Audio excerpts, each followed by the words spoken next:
আপনাদের সবাইকে স্বাগত জানাই জার্নাল পর্যালোচনায়। সঙ্গে আছি সৈয়দ ইশতিয়াক রেজা। বাংলাদেশের যে কোনো প্রান্তের কোনো পাবলিক বিশ্ববিদ্যালয়ের কথা মাথায় আসলে প্রথম যে চিত্রটি ফুটে ওঠে তা কিন্তু লেখাপড়া নয়। মিছিল, মিটিং, সংঘর্ষ, খুনাখুনি, মারামারি ইত্যাদি। অর্থাৎ পাবলিক বিশ্ববিদ্যালয়ের চেহারাটাই দাঁড়িয়ে গেছে লেখাপড়ার চাইতে এগুলো যেন হয়ে উঠেছে সংঘর্ষের ময়দান। ঠিক এমনই এক প্রেক্ষাপটে আজকের আমাদের আলোচনা, পাবলিক বিশ্ববিদ্যালয়ের সহিংসতা, শিক্ষার পরিবেশ কোথায় হারাচ্ছে। আপনারা জানেন ঠিক এই সময়ে বাংলাদেশের 3টি পাবলিক বিশ্ববিদ্যালয়ে বড় ধরনের অস্থিরতা চলছে। অর্থাৎ সরকারি অর্থায়নে পরিচালিত বিশ্ববিদ্যালয়ের এক ধরনের অচল অবস্থা আমরা দেখতে পাচ্ছি। গতকাল গাজীপুরের বিজ্ঞান, ঢাকা প্রকৌশল ও প্রযুক্তি বিশ্ববিদ্যালয়ে আমরা ছাত্র সংঘর্ষ দেখতে পেয়েছি। নতুন একজন উপাচার্যকে কেন্দ্র করে শিক্ষার্থীদের মধ্যে সংঘর্ষ হয়েছে। এদিন সকাল থেকেই ডুয়েটের পরিস্থিতি ছিল উত্তেজনাকর, কারণ উপাচার্যের পক্ষে বিপক্ষে 2টি গ্রুপ সক্রিয় ছিল এবং তাদের মধ্যে মারামারি হয়, 15 জন আহত হয়েছে। আজকে যখন এই পর্বটি তৈরি করছি তখনও আমরা জানি যে সেখানে একটা অচল অবস্থা চলছে, সংঘর্ষ যে কোনো সময় বাড়তে পারে, অর্থাৎ বিষয়টির সমাধান হয়নি। পটুয়াখালীর বিজ্ঞান এবং প্রযুক্তি বিশ্ববিদ্যালয়ের শিক্ষক, শিক্ষার্থী, কর্মকর্তা সবাই মিলে বিক্ষোভ করছে উপাচার্যের অপসারণের দাবিতে। সেখানেও গত 11ই মে তাদের উপরে হামলার ঘটনা ঘটেছে। আর সাভারে তো অন্য একটি সংকট চলছে। বিশ্ববিদ্যালয়ের ছাত্রীকে, জাহাঙ্গীরনগর বিশ্ববিদ্যালয়ের ছাত্রীকে ধর্ষণ চেষ্টার ঘটনায় আসামিকে গ্রেফতার করে দ্রুত বিচার এবং প্রশাসনের জবাবদিহিতার জন্য আন্দোলন করছে শিক্ষার্থীরা। তারা 8 ঘন্টার অবরোধ কর্মসূচি পালন করেছে, প্রক্টর কার্যালয়ে তালা দিয়েছে। আমরা দেখতে পেয়েছি উপাচার্যের সাথে তাদের শিক্ষার্থীদের, বিশেষ করে ছাত্রীদের উত্তেজক বাক্য বিনিময় হচ্ছে।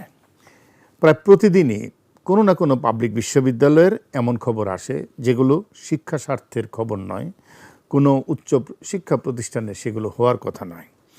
বাংলাদেশের পাবলিক বিশ্ববিদ্যালয়গুলো সংকটের ভিতর দিয়ে যাচ্ছে। যেই প্রতিষ্ঠানগুলো হওয়ার কথা মুক্ত বুদ্ধির চর্চাকেন্দ্র, গবেষণার প্রাণভোমরা এবং জাতির চিন্তা নির্দেশক, সেগুলোর অনেকগুলোই এখন পরিণত হয়েছে সংঘর্ষ, দখলদারিত্ব, গোষ্ঠীদ্বন্দ্ব, ক্ষমতার রাজনৈতিক কেন্দ্রে।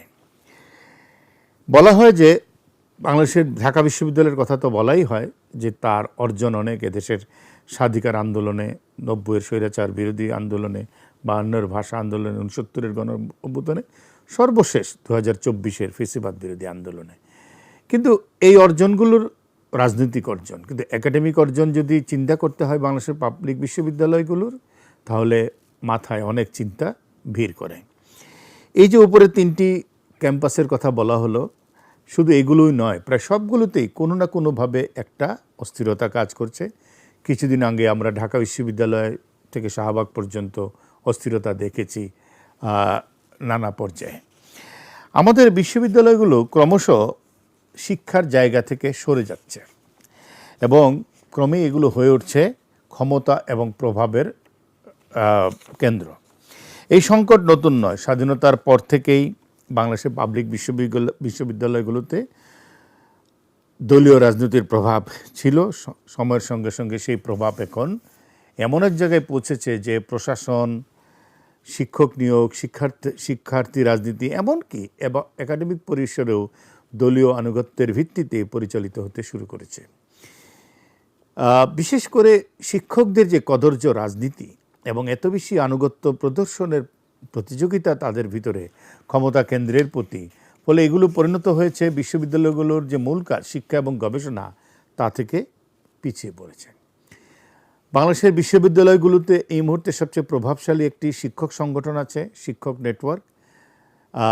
তারা নানা কথাবার্তা নানা সংকটের সময়ে বলে। সম্প্রতি তারা একটি গোলটেবিল বৈঠকের আয়োজন করেছিল এবং সেখানে তারা বেশ কিছু কথা বলেছে যেগুলো খুবই প্রণিধানযোগ্য। তারা বলেছেন, কর্তৃত্ববাদী শাসন বা ফেসিবাদী শাসনের অবসানের পরেও ক্যাম্পাসে নিপীড়ন ও মব সংস্কৃতি ফিরে আসছে। অন্তর্বর্তী সরকার আমলে মব সৃষ্টিকারী উচ্ছৃঙ্খল বাহিনীকে প্রেশার গ্রুপ নাম দিয়ে প্রশ্রয় দেওয়া হয়েছে। নীতি পুলিশিং অর্থাৎ মোরাল পুলিশিং এবং নির্বাচিত শিক্ষার্থী প্রতিনিধিদের মাধ্যমে এক নতুন শক্তির আবির্ভাব ঘটেছে। শিক্ষকরা যখন এরকম বক্তব্য দেন তখন কিন্তু আমাদেরকে ভাবতে হয়। এই বক্তব্য শুধু রাজনৈতিক সমালোচনা নয়, বরং এটি বিশ্ববিদ্যালয়ের সংস্কৃতির গভীরে অসুস্থতার প্রতিচ্ছবি তুলে ধরছে। একটি বিশ্ববিদ্যালয়ের প্রাণ হলো স্বাধীন চিন্তা। সেখানে শিক্ষক এবং শিক্ষার্থীরা ভয়ের ঊর্ধ্বে থেকে মত প্রকাশ করবেন, গবেষণা করবেন, প্রশ্ন করবেন, বিতর্ক করবেন। কিন্তু যদি ক্যাম্পাসে প্রতিনিয়ত আতঙ্ক, সহিংসতা, গোষ্ঠী সংঘর্ষ, উচ্ছৃঙ্খলতা বিরাজ করে, তাহলে সেখানে জ্ঞান চর্চার পরিবেশ কিভাবে সৃষ্টি হবে? যেখানে শিক্ষার্থীরা ক্লাসের চেয়ে অন্য কিছু নিয়ে ব্যস্ত, শিক্ষকরা গবেষণার চেয়ে ক্ষমতা কেন্দ্রে যাওয়ার জন্য ব্যস্ত, সেখানে বিশ্বমানের শিক্ষা কিভাবে আশা করা যায়? বাংলাদেশের বিশ্ববিদ্যালয়গুলোর আন্তর্জাতিক র্যাঙ্কিং নিয়ে অনেক দিন ধরেই কথা আছে, আক্ষেপেরও শেষ নেই। প্রায় প্রশ্ন ওঠে, কেন বাংলাদেশের কোনো বিশ্ববিদ্যালয় বিশ্বমানের তালিকায় উল্লেখযোগ্য অবস্থানে যেতে পারছে না? এর উত্তর খুব সোজাও নয়, আবার বলতে গেলে সোজাও, যে আমাদের এখানে লেখাপড়াটা, গবেষণাটা সেভাবে হয় না। বিশ্ব র্যাঙ্কিংয়ে গবেষণা, প্রকাশনা, সাইটেশন, উদ্ভাবন এবং আন্তর্জাতিক একাডেমিক পরিবেশকে গুরুত্ব দেওয়া হয়, অথচ আমাদের বিশ্ববিদ্যালয়গুলোর অধিকাংশ গবেষণার জন্য পর্যাপ্ত পরিবেশই নেই। শিক্ষকরা প্রশাসনিক এবং রাজনৈতিক বিভাজনে এমনভাবে জড়িয়ে গেছেন যা গবেষণাকে অগ্রাধিকার দেয় না, বরং বিদ্বেষ আর প্রতিহিংসাকেই সবার আগে এগিয়ে রাখে। প্রধানমন্ত্রী তারেক রহমান সম্প্রতি ঢাকা বিশ্ববিদ্যালয়ে গিয়েছিলেন একটি উচ্চশিক্ষা বিষয়ক কর্মশালায়।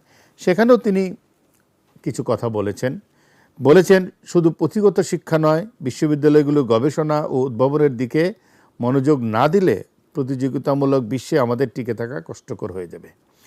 প্রধানমন্ত্রীর এই বক্তব্যের সঙ্গে দ্বিমত করার কোনো সুযোগ নেই, কিন্তু প্রশ্ন হলো, সেই গবেষণার পরিবেশ তৈরি করবে কে? বাস্তবতা হচ্ছে, আমাদের বিশ্ববিদ্যালয়গুলো প্রশাসনিক কাঠামো গবেষণা বান্ধব নয়। উপাচার্য নিয়োগ অনেক ক্ষেত্রে একাডেমিক যোগ্যতার চেয়ে রাজনৈতিক আনুগত্যের ভিত্তি হয়।